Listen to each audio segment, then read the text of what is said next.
وكفى وسلام على عباده الذين اصطفى أما بعد فأعوذ بالله من الشيطان الرجيم بسم الله الرحمن الرحيم وإذا مس الناس ضر دعوا ربهم منيبين إليه ثم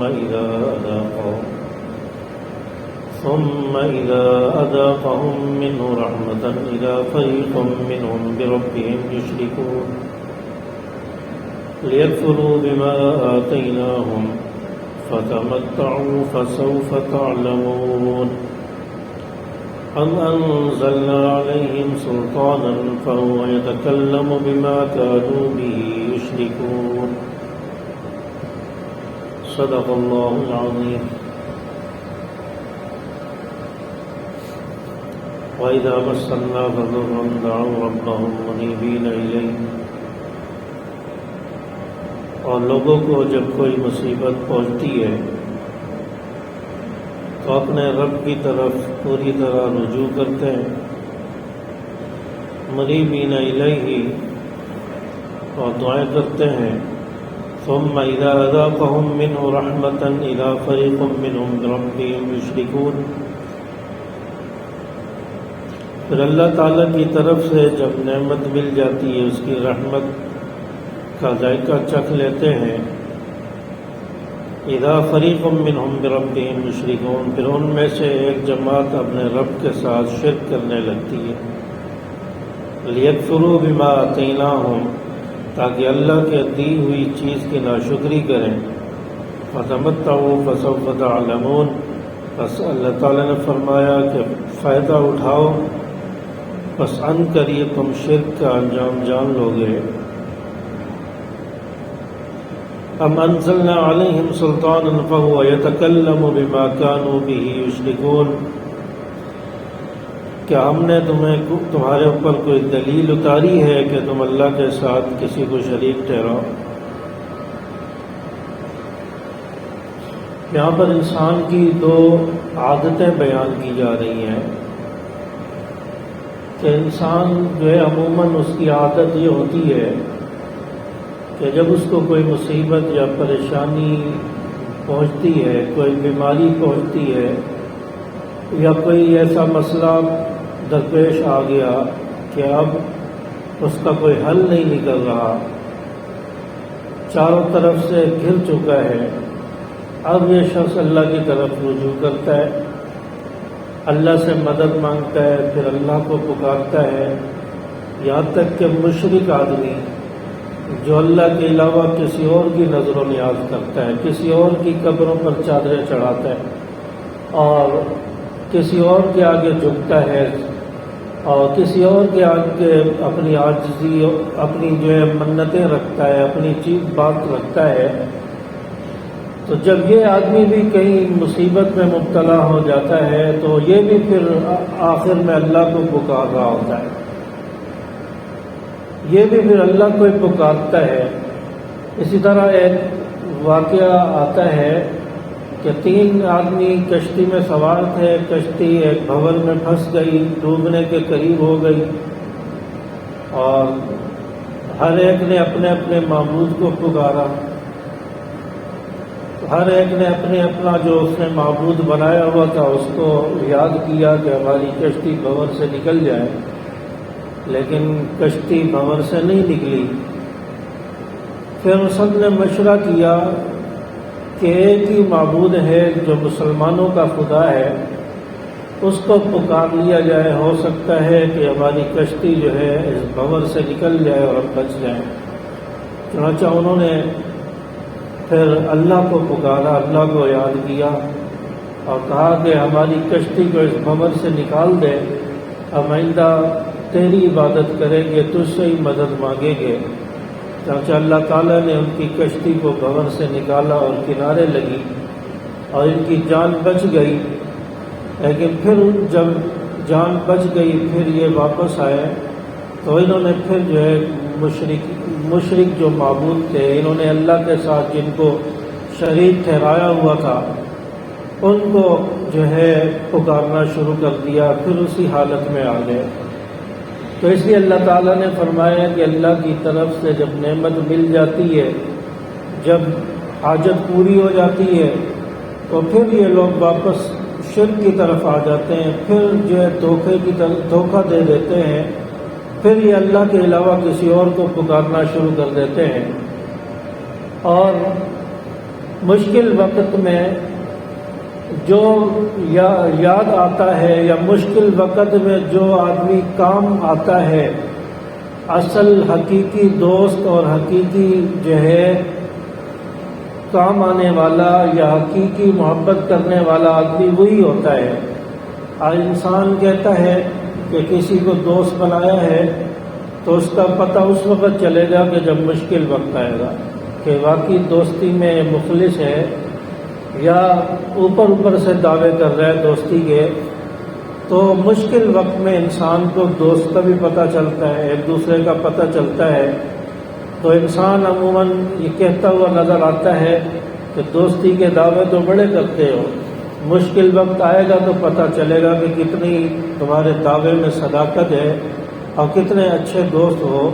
تو اس لیے اللہ تعالیٰ کو انسان مشکل وقت میں پکارتا ہے، اور پھر مشکل وقت میں اللہ کی ذات جو ہے تمہاری مشکل حل کر دے، تمہارے کام آ جائے، تو اس کے بعد اللہ سے دھوکہ کر لیتے ہو۔ حقیقی معبود تو وہی ہے کہ جو مشکل میں کام آیا ہے، حقیقی معبود تو وہ ہے کہ جس نے اس بھنور سے تمہیں نکالا ہے، تمہاری کشتی کو محفوظ کیا ہے، بچایا ہے، تمہاری جان بچائی ہے۔ تم نے اپنے معبودوں کو پکارا، وہ تمہارے کام نہیں آئے، تمہاری کشتی کو بھنور سے نہیں نکال سکے۔ تو اس کا مطلب یہ ہوا کہ وہ جو تمہارے معبود ہیں، جن کو تم نے اللہ کے ساتھ شریک ٹھہرایا ہے، یہ تمہارے کسی کام کے نہیں ہیں۔ حقیقی معبود، حقیقی مشکل کشا، حقیقی رب جو مختار کل ہے وہ اللہ کی ذات ہے، وہی حقیقی رب ہے۔ اور جو رب مشکل میں کام آ جائے اسی کو انسان اپنا معبود بنائے، اسی کے آگے انسان سر جھکائے۔ تو یہاں پر یہی بات ارشاد فرمائی 2-3 آیات کے اندر کہ جب انسان کو کوئی مصیبت پہنچتی ہے تو پھر وہ اللہ کو یاد کرتا ہے، خوش ہوتا ہے۔ اور جب فرمایا کہ پھر انسان کو کوئی مصیبت پہنچ جائے تو فرمایا کہ یہ اس کے اپنے کرتوتوں کی وجہ سے ہوتی ہے۔ بعض دفعہ انسان کو کوئی مصیبت اور کوئی پریشانی پہنچ جاتی ہے اور پھر اس میں وہ ناشکرا ہو جاتا ہے، نا امید ہو جاتا ہے، مایوس ہو جاتا ہے، اور اللہ کے ساتھ گلے کرنا شروع کر دیتا ہے، لوگوں کو بتانا شروع کر دیتا ہے میں نے تو اتنی عبادت کی، میں نے تو اتنا جو ہے نمازیں پڑھی، میں نے تو اتنی تلاوت کی، میں گناہوں سے بھی بچتا رہا، پھر بھی میں مصیبت میں مبتلا ہو گیا ہوں، پھر بھی میں پریشانیوں میں آ گیا ہوں، اور یہ پھر نا امید ہو جاتا ہے اللہ کی ذات سے اور گلے شکوے شروع کر دیتا ہے۔ اور اس لیے فرمایا کہ یہ مصیبت تمہاری برائیوں کی وجہ سے آئی ہے۔ انسان جو ہے اپنے برے کرتوتوں کی وجہ سے بعض دفعہ کسی مشکل میں پھنس جاتا ہے، کسی پریشانی میں مبتلا ہو جاتا ہے۔ آج بڑے بڑے لوگ ہیں جو نمازی ہیں، پرہیزگار ہیں، تلاوت کرتے ہیں، حج انہوں نے کیے ہوئے، عمرے انہوں نے کیے ہوئے، لیکن ادھر لوگوں کا حق بھی انہوں نے دبایا ہوتا ہے، ادھر جو ہے رشتہ داروں کے حق بھی انہوں نے دبائے ہوئے ہوتے ہیں۔ وراثت میں بہنوں کا حصہ ہے تو اس میں بہنوں کی حق تلفی کی ہوتی ہے، ان کا حصہ نہیں دیتے۔ جو طاقت میں پاورفل ہے، جو بھائی بڑا ہے، اگر وہ طاقت میں وہ زیادہ ہے، وہ سارا کچھ اپنے پاس رکھتا ہے، کسی کو کچھ نہیں دیتا، بہنوں کو حصے سے محروم کر دیا جاتا ہے۔ اور اسی طرح ماں باپ کو بعض دفعہ ستایا جاتا ہے، ماں باپ کو گھر سے نکال دیا جاتا ہے۔ اولاد کی نظر ماں باپ کی دولت پر ہوتی ہے اور باپ کی دولت پر اس کی نظر ہوتی ہے، اور پھر وہ باپ کو بڑھاپے میں گھر سے نکال دیتے ہیں اور پھر اس کے گھر پر قبضہ کر لیتے ہیں۔ اور اس طرح کے کئی سارے واقعات دنیا میں موجود ہیں۔ باپ کو گھر سے اولاد نے نکال دیا، بھئی کیوں نکالے؟ کہ اس نے ہمیں تنگ کر کے رکھا ہوا ہے، اس نے ہمیں یوں کر کے رکھا ہوا ہے، پریشان کیا ہوا ہے، اس لیے ہم اس کو گھر پہ رکھنا گوارا نہیں کرتے۔ بعض دفعہ باپ کی جو ہے جائیداد پر نظر ہوتی ہے، باپ کو گھر سے نکال دیا، پوچھا کہ کیوں نکالا ہے؟ کہا کہ وہ اولاد کہتی ہے کہ یہ سارا گھر جو ہے ہمارا ہے، ساری جائیداد ہماری ہے، آپ کا بھی اس میں کوئی حصہ نہیں ہے۔ باپ نے ساری زندگی کما کما کر اولاد کے لیے سب کچھ بنایا، اولاد کے لیے اس نے لوگوں کے طعنے برداشت کیے، دھوپ گرمی دھوپ سردی ہر چیز برداشت کی، اولاد کے لیے سب کچھ کیا، لیکن بڑھاپے کی حالت میں باپ پہنچا تو اولاد نے گھر سے نکال دیا، اولاد اب اس کو گھر میں نہیں رہنے دیتی۔ تو اس طرح کی جو چیزیں اور اس طرح کے واقعات، اس طرح کی باتیں سننے میں آتی ہیں۔ اب انسان کہتا ہے کہ ہم تو نمازیں بھی پڑھ لیں، ہم تو تلاوت بھی کر رہے ہیں، ہم تو حج بھی کر رہے ہیں، عمرے بھی کر رہے ہیں، لیکن پتہ نہیں مشکل میں کیوں پھنستے جا رہے ہیں، پتہ نہیں مصیبت میں کیوں مبتلا ہو رہے ہیں۔ تو یہ مصیبت یہی ہوتی ہے کہ انسان اپنے کرتوتوں کی وجہ سے، انسان اپنی برائیوں کی وجہ سے، کسی کی حق تلفی کی وجہ سے پھر مصیبت میں مبتلا ہو جاتا ہے اور پھر شکوے اللہ تعالیٰ سے کرنے لگتا ہے کہ اللہ کی ذات نے مجھے مشکل میں ڈال دیا، حالانکہ میں تو نمازی آدمی ہوں، میں تو جو ہے عبادت بھی کرتا ہوں، تو سارے کام کرتا ہوں، لیکن پھر بھی جو ہے اللہ تعالیٰ نے مجھے مشکل میں ڈالا ہوا ہے، اور پھر یہ اللہ تعالیٰ کے گلے شکوے کر دیتا ہے، اللہ سے مایوس ہو جاتا ہے۔ تو اس لیے انسان جو ہے جس جس کا حق اس پر ہوتا ہے اپنے اس کا حق ادا کرنے کی کوشش کرے۔ جائیداد تقسیم ہو تو اس میں جہاں بچوں کا، بیٹوں کا، بھائیوں کا حصہ ہوتا ہے، وہاں بہنوں کا حصہ بھی دیا جائے، وہاں بیٹیوں کا حصہ بھی دیا جائے۔ اولم یروا ان اللہ یبسط الرزق لمن یشاء ویقدر، اللہ کی ذات وہ ہے کہ جس کو چاہتا ہے اس کی روزی کو کشادہ کر دیتا ہے، بڑھا دیتا ہے، اور جس کے لیے چاہتا ہے اللہ تعالیٰ روزی کو تنگ کر دیتے ہیں۔ اللہ تعالیٰ کے اختیار میں ہے کہ انسان کو کتنی روزی دینی ہے، کتنی نہیں دینی۔ انسان کون سا آدمی ایسا ہے کہ جس کی روزی کو بڑھانا ہے، کشادہ کرنا ہے، اور کون ایسا ہے جس کی روزی کو جو ہے گھٹانا ہے، تنگ کرنا ہے، کم کرنا ہے؟ یہ اللہ کی مشیت اور اللہ کی مرضی کے مطابق ہوتا ہے، اللہ کی حکمت کے مطابق ہوتا ہے۔ اللہ تعالیٰ جس کے لیے چاہے روزی کو بڑھا دے، اور جس انسان کو روزی اور دولت زیادہ مل جائے اور اس کے فتنے میں مبتلا ہونے کا اندیشہ ہو، اللہ تعالیٰ پھر اس کو زیادہ مال نہیں دیتے، زیادہ اس کو رزق نہیں دیتے، زیادہ دولت اس کو نہیں ملتی۔ اللہ تعالیٰ اس حساب سے اس کو دیتے ہیں کہ یہ اس کا گزر بسر بھی ہوتا رہے اور یہ مجھے بھی یاد کرتا رہے۔ لیکن بعض دفعہ ایسا ہوتا ہے کہ رزق زیادہ مل گیا، دولت زیادہ مل گئی، مال و دولت زیادہ ہو گئی، فراوانی ہو گئی، لیکن انسان جو ہے فتنے میں مبتلا ہو گیا، انسان جو ہے وہ پھر برائیوں میں مبتلا ہو گیا، اللہ کا ناشکرا ہو گیا۔ تو اس لیے انسان جو ہے اس کو جو بھی رزق زیادہ ملے یا کم ملے، یہ اللہ کی قدرت سے ہوتا ہے، اللہ کے اختیار میں ہوتا ہے کہ اللہ تعالیٰ جس کو چاہے زیادہ دے دے، جس کو چاہے کم کر دے۔ اور پھر اس پر انسان کو حسد نہیں کرنا چاہیے کہ وہ کیوں مجھ سے مال میں بڑھ رہا ہے، فلاں کو زیادہ کیوں مل رہا ہے، مجھے کیوں نہیں مل رہا۔ یہ اللہ کی عطا ہے، جس کو اللہ نے زیادہ دے دیا اس کے لیے دعائیں کریں کہ اللہ تعالیٰ اس کو مزید ترقی دے، اللہ تعالیٰ اس کے جو رزق میں مزید برکتیں دے، اللہ تعالیٰ اس کی دولت میں مزید اضافہ کرے، اس کے لیے دعا کیا کرے۔ ہو سکتا ہے کہ اس کے لیے آپ دعا کریں، اس کی برکت سے اللہ تعالیٰ آپ کی روزی میں بھی برکتیں عطا فرما دے۔ آپ کو کم مل گیا ہے، اس پر شکر کریں اور صبر سے کام لیں۔ مشکل سے گزارا ہو رہا ہے، اس پر اللہ کا شکر کریں اور صبر سے کام لیں۔ فرمایا کہ جب اللہ تعالیٰ کا شکر ادا کیا جاتا ہے، اللہ تعالیٰ رزق میں مزید اضافہ فرماتا ہے، اللہ تعالیٰ رزق مزید بڑھا دیتے ہیں۔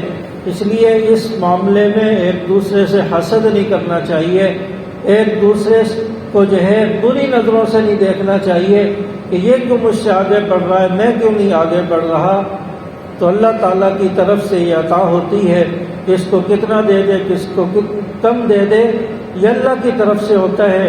فَآتِ ذَا الْقُرْبَىٰ حَقَّهُ وَالْمِسْكِينَ وَابْنَ السَّبِيلِ، اور اللہ تعالیٰ کی طرف سے یہ حکم ہے کہ رشتہ داروں کو جو ہے، قرابت داروں کو اس میں سے جو ہے خرچ کرو۔ فَآتِ ذَا الْقُرْبَىٰ حَقَّهُ وَالْمِسْكِينَ وَابْنَ السَّبِيلِ، اپنے رشتہ داروں کو ان کا حق دو، والمسکین، مسکینوں کو، وابن السبیل، اور مسافر کو۔ ذالک خیر للذین یریدون وجہ اللہ واولئک هم المفلحون، یہ ان کے لیے بہتر ہے جو خدا تعالیٰ کا دیدار کرنا چاہتے ہیں۔ واولئک هم المفلحون، اور یہی لوگ کامیاب ہوں گے۔ اللہ تعالیٰ نے دیا ہے تو اس میں سے رشتہ داروں کا بھی حصہ نکالو، رشتہ داروں میں انسان خرچ کرے۔ رشتہ داروں میں انسان جب مال خرچ کرتا ہے اس کو دو اجر ملتے ہیں۔ ایک تو مال خرچ کرنے کا اجر ملے گا، آپ نے زکوٰۃ دی، صدقہ دیا، عطیات دیے، ایک تو اس کا ثواب آپ کو ملے گا، دوسرا رشتہ داروں کے ساتھ صلہ رحمی کرنے کا ثواب ملے گا، دو اجر ملتے ہیں۔ لیکن اگر کسی عام آدمی کو دیا اس پر صرف صدقہ خیرات کرنے کا ثواب ملے گا، صلہ رحمی کا ثواب نہیں ملے گا۔ تو اس لیے رشتہ داروں پر بھی انسان کو خرچ کرنا چاہیے۔ جو رشتہ داروں میں دیکھیں کہ کوئی ضرورت مند ہے، کوئی جو ہے کسی کو ضرورت ہے، کوئی جو ہے محتاج آدمی ہے، کوئی پریشانی میں مبتلا ہے، اس کو جو ہے آپ اس کے ساتھ تعاون فرمائیں۔ مسکین آدمی ہے، غریب ہے، محتاج ہے، اس کے ساتھ تعاون کریں۔ وابن السبیل، مسافر کے ساتھ تعاون کریں۔ مسافر ہے، اس کے پاس رہنے کے لیے کچھ نہیں ہے، کھانے کے لیے کچھ نہیں ہے، سفر میں ہے، اس پر بھی اپنا مال خرچ کیا جائے۔ یہ اللہ تعالیٰ کے نزدیک بہتر ہے، اور ایسے لوگوں کو اللہ کا دیدار نصیب ہوگا، اور یہی لوگ کامیاب ہوں گے جو رشتہ داروں پر، ضرورت مندوں پر اپنا مال خرچ کرتے ہیں۔ وَمَا آتِيكُم مِّن رِّبًا لِّيَرْبُوَ فِي أَمْوَالِ النَّاسِ فَلَا يَرْبُو عِندَ اللَّهِ، اور بعض لوگ وہ ہیں جو اپنا مال اس لیے دیتے ہیں کہ ہمارا مال بڑھتا رہے، اور اس کو سود کہا گیا ہے۔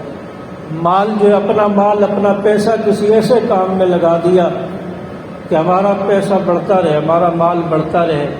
جیسے آج کل پرائز بانڈ ہے، اور اس میں اپنا پیسہ لگا کر وہ پرائز بانڈ حاصل کر لیے جاتے ہیں، اور یہ بھی سود پر یہ سارا کام ہوتا ہے۔ بعد میں جب بڑھ جائیں گے تو ہم اس سے زیادہ پیسہ حاصل کریں گے، منافع حاصل کریں گے، تو یہ سارا سودی نظام ہوتا ہے، سودی نظام کے مطابق چل رہا ہوتا ہے۔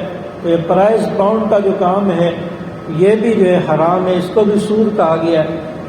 اور بعض لوگ اپنی رقم کسی کو اس نیت سے دے دیتے ہیں کہ چلو ہمارا مال بڑھتا رہے گا، جیسے سیونگ اکاؤنٹ بینک میں ہوتا ہے، اس میں بھی اپنی رقم رکھوا دیتے ہیں، یا بعض کوئی ایسی اسکیمیں نکلی ہوتی ہیں کہ جس کے اندر کہا جاتا ہے کہ اپنا پیسہ لگاؤ، آپ کا پیسہ بڑھتا رہے گا اور آپ کو اتنا پیسہ ملے گا۔ تو پیسے پر پیسہ انسان حاصل کر رہا ہے، تو یہ سارا سود میں آتا ہے۔ تو اس نیت سے انسان اپنا پیسہ لگا رہا ہوتا ہے، تو ان اسکیموں میں، سودی اسکیموں سے اپنے آپ کو بچانا چاہیے۔ اور بعض لوگ کسی کو پیسے دیتے ہیں، کسی کے کاروبار میں پیسے لگاتے ہیں اور فکس کر دیتے ہیں کہ ہمیں مہینے کے بعد اتنے پیسے ملیں گے، ہم نے آپ کو 50,000 یا لاکھ روپے دے دیا ہے، اب ہر مہینے ہمیں 10,000 روپے دیتے رہنا۔ اب یہ فکس جو کر لیا ہے 10,000 روپے ہر مہینے دیتے رہنا، یہ بھی سود میں آتا ہے۔ آپ پارٹنرشپ کریں اور دونوں پارٹنر جو دونوں ہیں وہ کاروبار کریں، اپنا پیسہ کاروبار میں لگائیں، اور جو اس سے منافع آتا ہے اس میں سے نفع نقصان نکالیں، دکان کا خرچہ، کرایہ، جو لوگ کام کر رہے ہیں ان کے پیسے، جو نفع نقصان ہے سب نکال کے اس کے بعد جو پیسے بچیں وہ دونوں آدھے آدھے کریں، اس میں سے دونوں آدھا آدھا کریں۔ کبھی ہو سکتا ہے کہ 5,000 بچ جائے، کبھی 6 بچ جائے، کبھی 7 بچ جائے، کبھی ہو سکتا ہے کہ 10,000 سے بھی اوپر نکل آئے، اس کو فکس نہ کیا جائے، متعین نہ کیا جائے۔ یہ جو متعین کر لیا جاتا ہے یہ بھی سود میں آتا ہے، اور اس سے بھی انسان کو بچنا چاہیے۔ آج کل کاروبار میں خسارے اور بے برکتیاں کیوں ہو رہی ہیں؟ کہ انسان زیادہ تر سود پہ اپنا کاروبار کر رہا ہوتا ہے، انسان سود پہ اپنا پیسہ لگا کے بیٹھا ہوا ہوتا ہے، اور جہاں پر سود ہو وہاں پر پھر اللہ کی رحمت نہیں آتی، وہاں برکتیں نہیں آتی۔ آج جو لوگوں کا مال ڈوب جاتا ہے وہی سود کی وجہ سے ڈوبتا ہے۔ کئی کنٹینر ڈوب گئے، جہاز ڈوب گئے۔ یہ سودی کاروبار جو ہوتا ہے وہ اس طرح پھر سودی مال جو ہے اس طرح ضائع ہو جاتا ہے، اس طرح ہلاک ہو جاتا ہے، ختم ہو جاتا ہے، یا تو کسی حادثے کا شکار ہو گیا، یا ڈوب کر ہلاک ہو گیا، یا چوری ہو گیا، یا کوئی بھی اس کے ساتھ حادثہ پیش آتا ہے، اس طرح ضائع ہو جاتا ہے۔ اور جو مال حلال کا ہوتا ہے، جس میں اللہ کی رضا ہوتی ہے، اس مال کی اللہ پاک حفاظت فرماتے ہیں۔ تو اس لیے فرمایا کہ اپنا مال جو ہے اس نیت سے نہیں لگانا چاہیے، اس نیت سے کسی کو نہیں دینا چاہیے کہ وہ بڑھتا رہے یا وہ سود بنتا رہے۔ یہ جو ہے اللہ کے نزدیک مال یہ بڑھنے والا نہیں ہوتا۔ اللہ کے نزدیک وہ مال بڑھنے والا ہوتا ہے جو زکوٰۃ کے طور پر دیا جائے۔ وجہ اللہ، یہ تریدون وجہ اللہ، کہ اللہ کا ہمیں دیدار ہو، فاولئک هم المضعفون، یہ مال جو ہے اللہ کے ہاں بڑھنے والا ہوتا ہے جو زکوٰۃ کے لیے دیا جائے، زکوٰۃ کی نیت سے دیا جائے، اپنے مال کی زکوٰۃ دی جائے۔ بظاہر تو اپنے پاس سے مال جا رہا ہوتا ہے کہ ہم تو کسی کو اتنے پیسے ہم نے زکوٰۃ میں دے دیے، کسی کو 50,000 زکوٰۃ میں دے دیے، بظاہر تو ہماری جیب سے جا رہا ہے، بظاہر تو گھٹ رہا ہے، لیکن اللہ کے نزدیک بڑھ رہا ہوتا ہے۔ اللہ اس کا نعم البدل پھر انسان کو عطا فرماتے ہیں، اللہ تعالیٰ اس کے مال کو مزید بڑھا دیتے ہیں، اللہ تعالیٰ اس کا مال ہوتا ہے اس میں برکتیں عطا فرما دیتے ہیں، اور اس کا مال جو محفوظ ہو جاتا ہے، جو اس کے پاس باقی ہوتا ہے، جو فالتو کاموں میں لگنا ہوتا ہے، بیماریوں میں لگنا ہوتا ہے، اور کئی بیکار کاموں میں خرچ ہونا ہوتا ہے، اللہ تعالیٰ وہاں سے اس کے مال کو بچا لیتے ہیں اور اس کا مال محفوظ ہو جاتا ہے۔ تو اس لیے اپنے مال کی انسان کو زکوٰۃ ادا کرنی چاہیے، یہ مال اللہ کے نزدیک جو ہے بڑھنے والا ہوتا ہے۔ اللہ الذی خلقکم ثم رزقکم ثم یمیتکم ثم یحییکم، فرمایا کہ اللہ تعالیٰ وہ ذات ہے جس نے تمہیں پیدا کیا، پھر تمہیں رزق دیا، روزی دی، ثم یمیتکم، پھر تمہیں مار ڈالے گا، ثم یحییکم، پھر تمہیں دوبارہ زندہ کرے گا۔ هل من شرکائکم من یفعل من ذلکم من شیء، بتاؤ تمہارے جو شریک ہیں کوئی ان میں ایسا ہے جو ان میں سے کچھ بھی کر سکتا ہو، یعنی جن کو تم نے اللہ کے ساتھ شریک ٹھہرایا ہے، کیا وہ تمہیں انہوں نے پیدا بھی کیا ہے؟ کیا وہ تمہیں روزی دیتے ہیں؟ کیا تمہیں وہ مرنے کے بعد دوبارہ زندہ کریں گے؟ یہ کام جو اللہ کر سکتا ہے، کیا تمہارے شریک جو ہیں جن کو تم نے اللہ کے ساتھ شریک ٹھہرایا ہے وہ یہ کام کر سکتے ہیں؟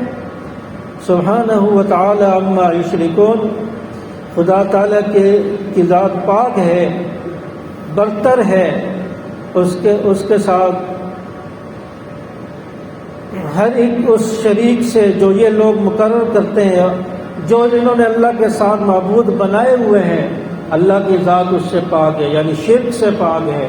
اللہ کی ذات جو ہے ان غلط معبودوں کی جو شرک کیا ہوا ہے، اللہ کے ساتھ انہوں نے جو شریک ٹھہرایا ہوا ہے اللہ کی صفات میں، اللہ کی ذات اس سے پاک ہے۔ اللہ تنہا ہے، کوئی اس کا کسی کام میں شریک نہیں ہے، کوئی روزی دینے میں اس کا کوئی مددگار نہیں ہے، کوئی انسان کو زندہ کرنے میں اللہ کے ساتھ کوئی مددگار تعاون نہیں ہے۔